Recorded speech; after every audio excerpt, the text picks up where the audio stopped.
गांव का पुराना ट्रेन स्टेशन वर्षों से बंद पड़ा था।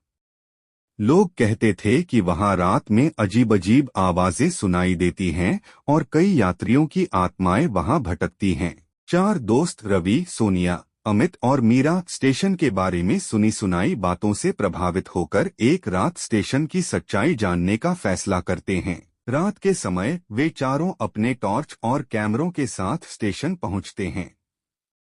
चारों ओर सन्नाटा और अंधेरा फैला हुआ था। अचानक एक पुरानी ट्रेन की सीटी सुनाई देती है जो हवा में गूंजती है और सबके रोंगटे खड़े हो जाते हैं। जैसे ही वे स्टेशन के पास पहुंचते हैं, उन्हें किसी के रोने की आवाज सुनाई देती है। वे आवाज की दिशा में बढ़ते हैं और देखते हैं कि एक सफेद साड़ी पहने महिला प्लेटफार्म पर बैठी रो रही है। अचानक वह गायब हो जाती है। प्लेटफार्म पर खून के धब्बे दिखाई देते हैं। जैसे ही वे प्लेटफार्म के पास खड़े होते हैं, एक पुरानी खंडहर सी ट्रेन धीरे धीरे स्टेशन पर आती है। ट्रेन से अजीब सी चीखें और चिल्लाहटें सुनाई देती हैं। ट्रेन के दरवाजे खुलते हैं, लेकिन कोई भी नहीं दिखता। डर के बावजूद वे ट्रेन के भीतर जाने का निर्णय लेते हैं। ट्रेन के अंदर उन्हें फटे हुए सीट कवर, टूटे हुए खिड़कियां और दीवारों पर खून के निशान मिलते हैं। अचानक एक पुराने यात्री की आत्मा उनके सामने प्रकट होती है और चीखने लगती है। डर के बावजूद वे आगे बढ़ते हैं और प्लेटफार्म के नीचे देखने का निर्णय लेते हैं। प्लेटफार्म के नीचे उन्हें कई पुराने सूटकेस और यात्रियों के बचे हुए सामान मिलते हैं।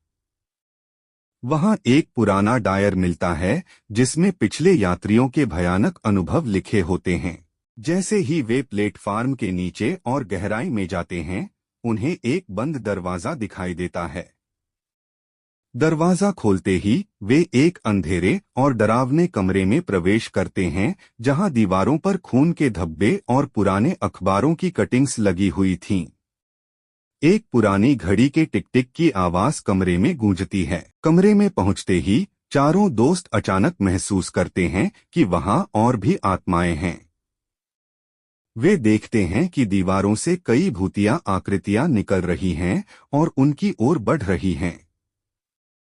कमरे में लगे आईनों में आत्माओं की प्रतिबिंब दिखाई देते हैं। सोनिया को एहसास होता है कि यह आत्माएं उन यात्रियों की हैं जो इस स्टेशन पर रहस्यमय परिस्थितियों में मारे गए थे। उसने उन्हें शांत करने के लिए एक प्राचीन मंत्र का उच्चारण करना शुरू किया।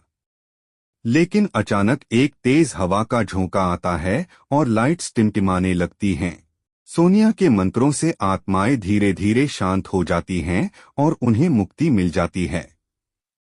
वे सभी धन्यवाद कहते हुए गायब हो जाती हैं।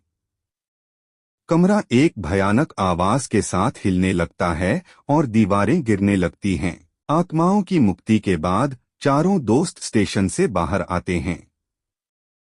वे गांव के लोगों को सच्चाई बताते हैं और स्टेशन का रहस्य सुलझ जाता है।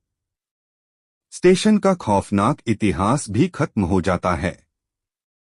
लेकिन जब वे गांव लौटते हैं, तो वे एक अजीब निशान अपने शरीर पर पाते हैं, जिससे लगता है कि कहानी अभी खत्म नहीं हुई।